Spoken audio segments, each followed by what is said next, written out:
Hello friends, मी Vishakha global online मराठीमध्ये आपल्या सर्वांचं स्वागत आहे. आजच्या सेशनमध्ये आपल्याला स्वामी रामानंद तीर्थ मराठवाडा विद्यापीठ नांदेड याच्या PhD प्रवेश परीक्षेसाठी रिसर्च मेथॉडॉलॉजी म्हणजे संशोधन कार्यप्रणाली या विषयावरचे MCQs बघायचे आहेत. MCQs थ्रू आपल्या कन्सेप्ट क्लिअर करायचे आहेत. त्याचे हे आपलं 5वं लेक्चर आहे. ऑलरेडी 4 लेक्चर्स कंप्लीट झालेले आहेत रिसर्च मेथॉडॉलॉजी या टॉपिकवरचे. सेशन सुरू करण्यापूर्वी एक महत्त्वाची सूचना आणि संधी त्या स्टुडंट्ससाठी जे स्टुडंट्स या एक्झामला टार्गेट करत आहेत, ज्यांना ही एक्झाम क्लिअर करायची आहे, त्यांच्यासाठी स्पेशल कोर्स आम्ही घेऊन आलो आहोत. जो पेपर 1 रिसर्च मेथॉडॉलॉजी म्हणजे 50% सिलेबस ज्याच्यावरती आहे किंवा 50% मार्क्स ज्याच्यावर आहे, त्याच्यासाठी कंप्लीट कोर्स आम्ही घेऊन आलो आहोत.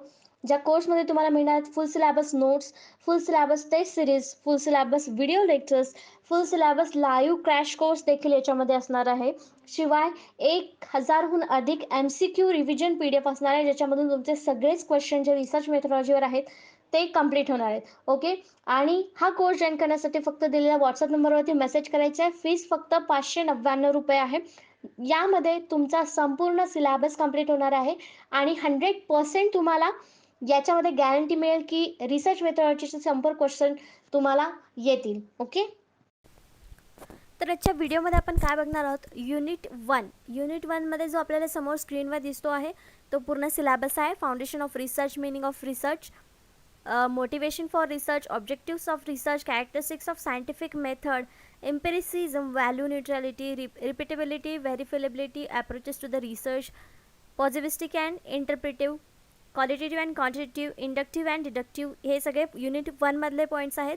आजच्या व्हिडिओमध्ये आपण foundations of research, meaning of research, motivation for research, objectives of research, characteristics of scientific method हे 3 टॉपिक घेणार आहोत आणि त्यावरचे काही MCQs बघणार आहोत, त्याचा कन्सेप्ट बघणार आहोत. आजच्या व्हिडिओमध्ये जर हा टॉपिक कवर झाला नाही तर आपण नेक्स्ट लेक्चरमध्ये देखील हेच टॉपिक कवर करणार आहोत. तर बघूया पहिला प्रश्न काय आहे याचा. फर्स्ट आहे, who authored the book methods of social research, सामाजिक संशोधनातील पद्धती या पुस्तकाचे लेखन कोणी केले आहे किंवा त्याचे ऑथर कोण आहेत हे आपल्याला सांगायचं आहे. The meaning of research, definition of research हे सिलेबसमध्ये आहे आणि त्याच्यामध्ये आपल्याला अशा प्रकारचे प्रश्न येऊ शकतात की हे बुक कोणी लिहिलेलं आहे, कुठल्या संशोधकांनी लिहिलेलं आहे किंवा कोणत्या संशोधकाच्या पुस्तकामध्ये जो मेथड्स सांगितलेला आहे सोशल रिसर्चचा, असा देखील प्रश्न येऊ शकतो आपल्याला. मी इथे आपल्याला विचारलेलं आहे की मेथड्स इन सोशल रिसर्च या बुकचे लेखन कोणी केलेले आहे किंवा लेखक कोण आहेत. ऑप्शन्स आहेत Wilkinson, CR Kothari, Kerlinger and Goode and Hatt. हे 4 ऑप्शन्स दिलेले आहेत. तर आपल्याला याचं करेक्ट आन्सर सांगायचं आहे. त्याचं करेक्ट आन्सर आहे डी, गॉड अँड हॅट. हे जे 2 आहेत हे लेखक, या लेखकांनी मिळून मेथड्स इन सोशल रिसर्च हे बुक लिहिलेलं आहे, ज्याला मराठीमध्ये सामाजिक संशोधनातील पद्धती असं म्हणू शकतो. त्यांनी त्या पुस्तकामध्ये आपल्याला वेगवेगळ्या पद्धती सांगितलेल्या आहेत की रिसर्चमध्ये कुठल्या पद्धती करू शकतात. न्यू सोशलॉजी सांगितलेली आहे, values, pure and applied research, basic elements of scientific method, concepts, probability and samplings, या सगळ्या गोष्टी ज्या आहेत त्या प्रकारच्या बुक्समध्ये आपल्याला कन्सेप्ट क्लिअर केलेले आहेत. विल्यम जे गुड आणि पॉल हॅट या 2 लेखकांनी. This book attempts to steer a course between simple adult account of research studies with their technical details. तर या बुकमध्ये त्यांनी काय सांगितलेलं आहे, सिम्पल अकाउंट्स सांगितलेले आहेत ऑफ रिसर्च स्टडीजचे, वेगवेगळ्या मेथड्स सांगितलेले आहेत, टेक्निकल गोष्टी सांगितलेल्या आहेत की रिसर्च कसे केले गेले पाहिजेत हे त्यांच्या बुकमध्ये त्यांनी सांगितलेलं आहे. And a set of broad generalisation about research methodology, तेच पद्धती, बुकच्या नावावरूनच आपण अंदाज लावू शकतो की त्या बुकमध्ये काय माहिती दिलेली आहे किंवा कशाचा अभ्यास केलेला आहे.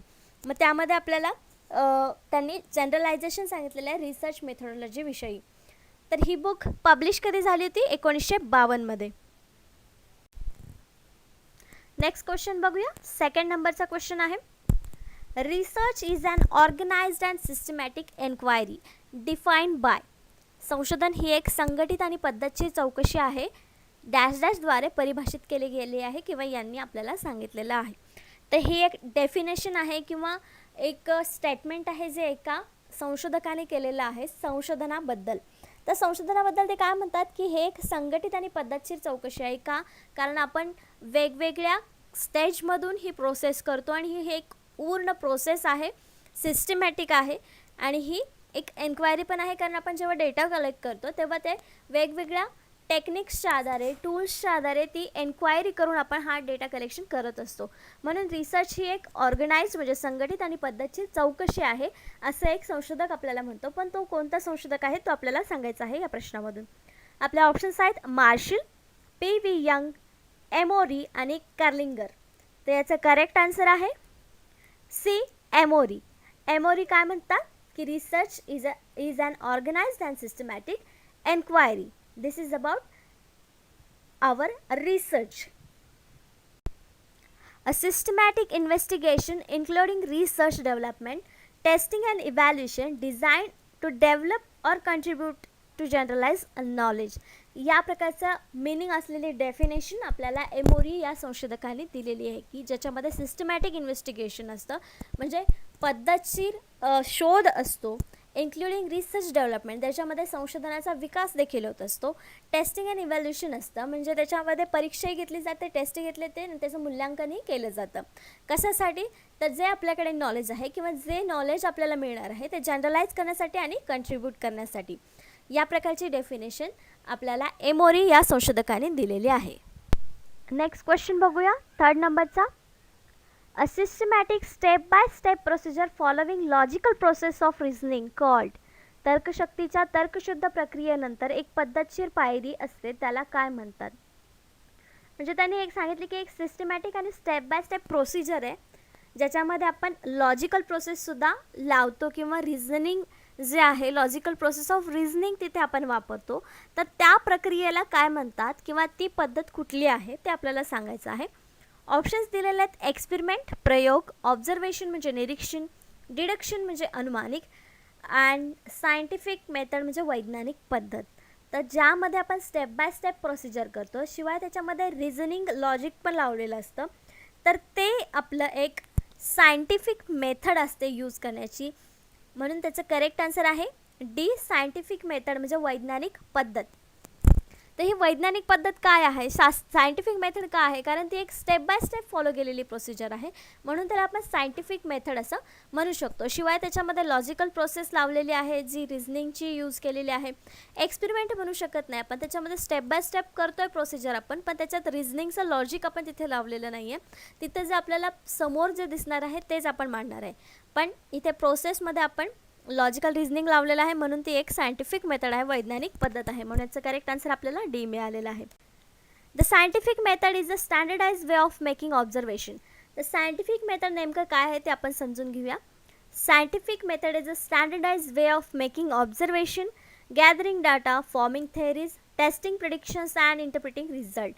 तर सायंटिफिक मेथडमध्ये काय असतं तर जे आपण विज्ञानाच्या आधारे जे स्टँडर्डाइज वे असतात, ऑब्झर्वेशन म्हणजे निरीक्षणाचे मार्ग असतात, डेटा कलेक्शनचे मार्ग असतात, थेअरी फॉर्म करणं म्हणजे थेअरी तयार करणं, टेस्ट जे असतात आपल्या टेस्टिंग त्याचं प्रिडिक्शन करणं की काय असेल या टेस्टमध्ये किंवा यामध्ये कुठल्या पॉसिबिलिटीज आहेत ते सगळं सांगणं किंवा रिझल्ट काय असेल ते इंटरप्रेट करणं, हे सगळं जे आहे ते सायंटिफिक मेथडमध्ये होत असतं. सायंटिफिक मेथडमध्ये म्हणजे वैज्ञानिक पद्धतीमध्ये होत असतं. Researchers make observation in order to describe and measure behaviour.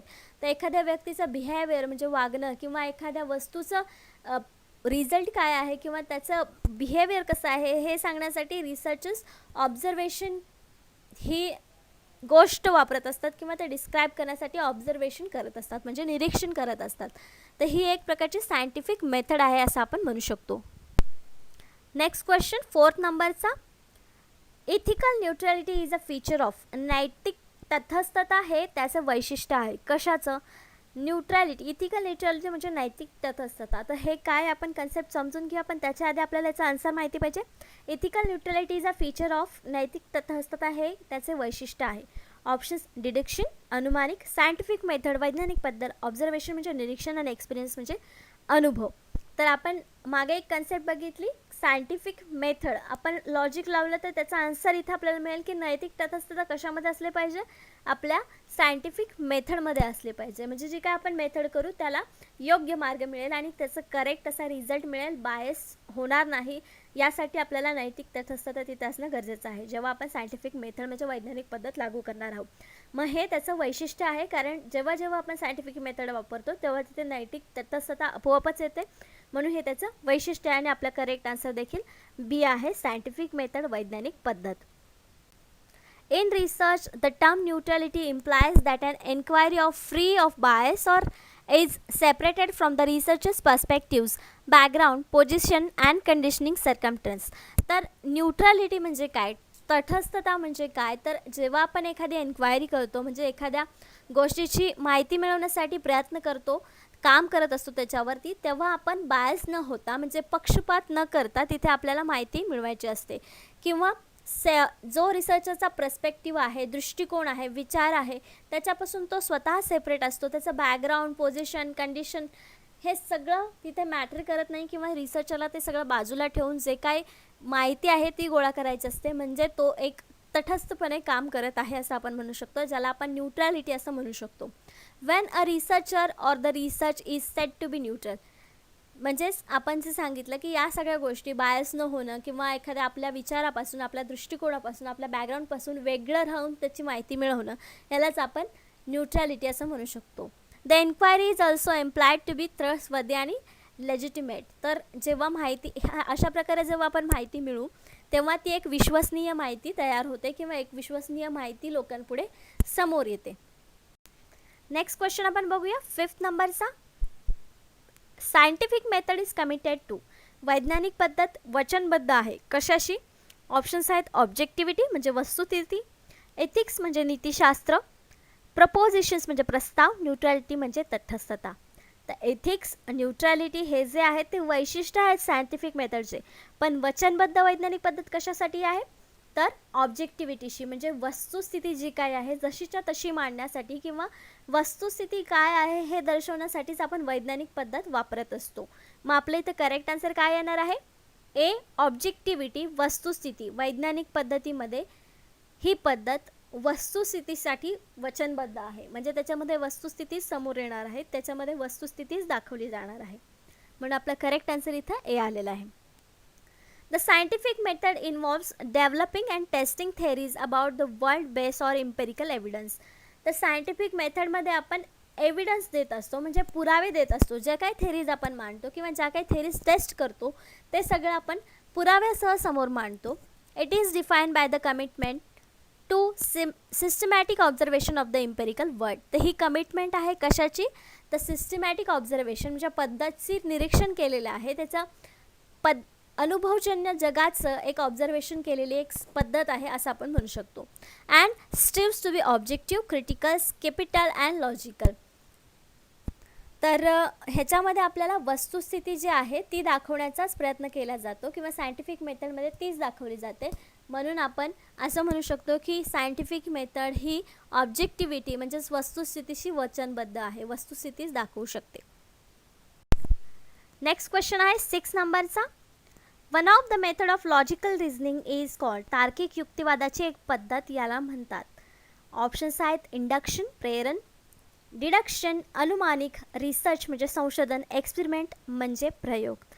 तर मेथड विचारलेली आहे लॉजिकल रिझनिंग यूज करू शकतो त्याला, त्याचं करेक्ट आन्सर आहे इंडक्शन. इंडक्शन म्हणजे काय आपण बघू.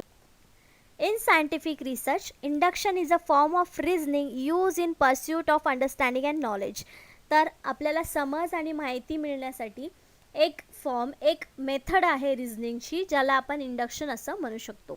इस्टॅब्लिशिंग a relationship between observation and theory. Observation म्हणजे निरीक्षण आणि आपला सिद्धांत या दोन्हीमध्ये संबंध प्रस्थापित करण्यासाठी हे रिझनिंग यूज केलं जातं असं आपण म्हणू शकतो. Induction lies behind any effort to generate general statement based on observation or efforts to develop theory for empirical data. जो काय आपल्याला डेटा मिळालेला आहे त्याच्यावरून आपल्याला जे काय आपण ऑब्झर्वेशन केलेलं आहे त्यातून आपल्याला जनरल स्टेटमेंट फॉर्म करण्यासाठी ह्या प्रकारचं रिझनिंग आपल्याला कामात येतं, जे सायंटिफिक मेथडमध्ये आपण यूज करू शकतो. तर त्याचं नाव काय आहे, ते रिझनिंग कोणतं आहे, तर induction. Induction is a form of reasoning use in pursuit of understanding and knowledge. तर यासाठी हे इंडक्शन वापरलं जातं. मग इथे आपलं करेक्ट आन्सर आलं होतं इंडक्शन.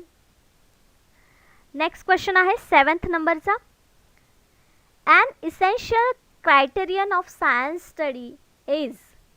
विज्ञान अभ्यासाचा निकष हा आहे. विज्ञान अभ्यास कशावर आधारित आहे किंवा काय म्हणून आपण त्याच्यावरती निकष लावू शकतो, कशाचे निकष लावू शकतो विज्ञान अभ्यासाला. ऑप्शन्स आहेत बिलीफ, विश्वास, विश्वासावरती विज्ञानाचा अभ्यास केला जाऊ शकतो का, नाही. व्हॅल्यूज, मूल्यावरती, नाही. सी ऑब्जेक्टिव्ह म्हणजे वस्तुस्थिती, डी सब्जेक्टिव्हिटी. त्याचं करेक्ट आन्सर आहे सी ऑब्जेक्टिव्हिटी, वस्तुस्थिती. आपण बघितलं सायंटिफिकल मेथडमध्ये कुठली गोष्ट वापरली जाते तर तिथं वस्तुस्थिती सी वचनबद्ध असते सायंटिफिक मेथड. मग इथेच आपण सायन्सचा स्टडी करत असताना कुठला निकष आवश्यक आहे तर ऑब्जेक्टिव्हिटी म्हणजे वस्तुस्थिती. वस्तुस्थितीमध्ये जे काय एक्सपेरिमेंट घडतात किंवा जे काय शोध लागतात त्यावरती आपण विज्ञानाचा अभ्यास केला असं आपण म्हणू शकतो. म्हणून विज्ञानाचा अभ्यासाचा निकष आहे वस्तुस्थिती.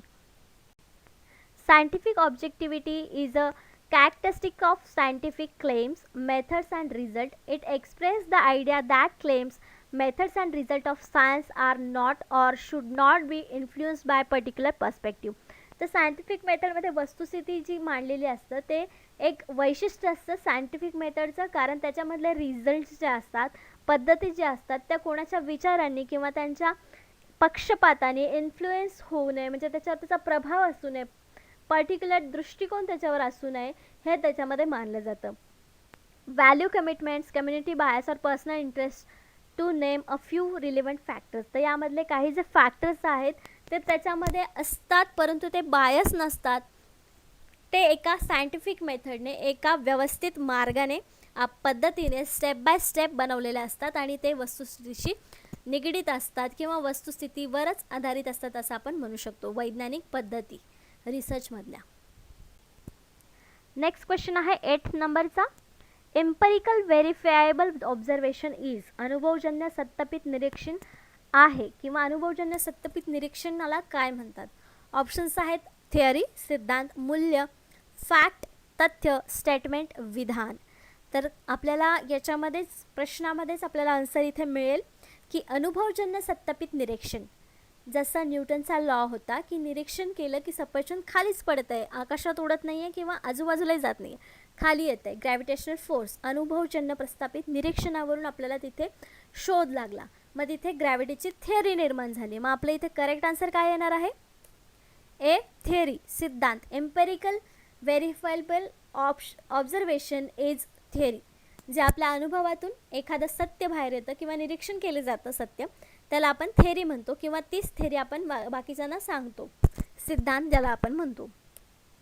Theories are formulated to explain, म्हणजे थेरीज कशासाठी असतात, तयार कशासाठी केल्या जातात, ते दुसऱ्यांना एक्सप्लेन करण्यासाठी, बाकीच्या लोकांना ते समजण्यासाठी, प्रिडिक्ट करण्यासाठी, समोरच्या फ्युचरमधल्या काही गोष्टी प्रिडिक्ट करण्यासाठी.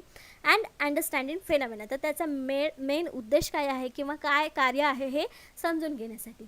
And in many cases to challenge and extend existing knowledge within the limits of critical bounding assumptions. जे काय आपण assumptions करतो, ज्याला आपण लिमिट घातलेली असते, त्या लिमिटच्या बाहेर आपल्याला नॉलेज मिळावं, म्हणजे त्याला कुठली लिमिट असेल तर ते नॉलेज घेऊन हे गोष्ट चुकीची आहे किंवा हे जे आहे ते समजून घेण्यासाठी, नॉलेज वाढवण्यासाठी आपण थिअरीज निर्माण करत असतो. The theoretical framework introduces and describe the theory that explain why research problem under study exist. तर थेरटिकल फ्रेमवर्क आपण या विषयाचा अभ्यास का केला हे दुसऱ्यांना सांगत असतं किंवा रिसर्च प्रॉब्लेम हा स्टडीसाठी का घेतला आहे किंवा त्याच्यावर स्टडी का केली गेली पाहिजे हे आपल्याला थेरीजमधून समजतं किंवा थेरीज हे आपल्याला एक्सप्लेन करत असतात. तर सिद्धांत, थेरी कशासाठी असतात किंवा त्या कशा होतात ते आपल्याला समजलं. तर थेरीज या अनुभवातून जे निरीक्षण सत्यापित होतं त्याच्यातून ह्या थेरीज निर्माण होत असतात. नेक्स्ट क्वेश्चन आहे 9th नंबरचा. Social science deals with. सामाजिक विज्ञान डॅश डॅशशी व्यवहार करते. कशाशी व्यवहार करते सामाजिक विज्ञान. आपण आतापर्यंत सायंटिफिक मेथड बघत होतो म्हणजे वैज्ञानिक पद्धती. तर इथे सामाजिक विज्ञान नावाची एक कन्सेप्ट आहे, तर ती काय आहे, ती कशाशी व्यवहार करते. ऑप्शन्स आहेत ऑब्जेक्ट्स वस्तू, ह्युमन बिईंग म्हणजे मानव, लिव्हिंग थिंग्स जिवंत गोष्टी ज्याला आपण सजीव गोष्टी म्हणतो, नॉन लिव्हिंग थिंग्स म्हणजे निर्जीव गोष्टी. तर याचं करेक्ट आन्सर आहे बी, ह्युमन बिईंग, मानव. कारण सामाजिक विज्ञानमध्ये काय येतं, तर जे आपण व्यक्ती म्हणजे मानव जो आहे तो एक सामाजिक प्राणी आहे.